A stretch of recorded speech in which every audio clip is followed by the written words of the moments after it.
Ekonomi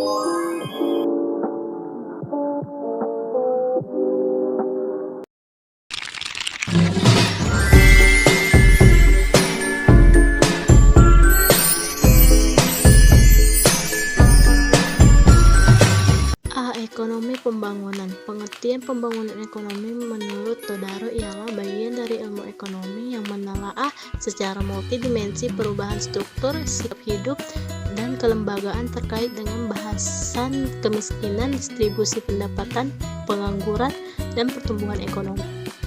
Peran SDM dalam pembangunan ekonomi Indonesia.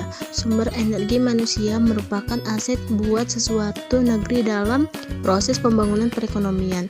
Sumber energi manusia merupakan pelaksanaan serta penentu sukses tidaknya proses pembangunan tersebut. Sukses tidaknya suatu pembangunan sangat ditetapkan oleh perilaku warga sesuatu negeri tersebut. Faktor pembangunan ekonomi.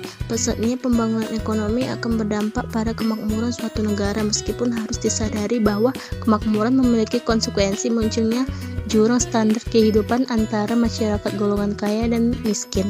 B. Pertumbuhan ekonomi. Pertumbuhan ekonomi merupakan perkembangan ataupun kemajuan kegiatan dalam perekonomian Indonesia yang menyebabkan atau terjadinya barang atau jasa yang telah diproduksi atau dikeluarkan dalam masyarakat atau produsen bertambah serta kemakmuran dan perekonomian masyarakat meningkat.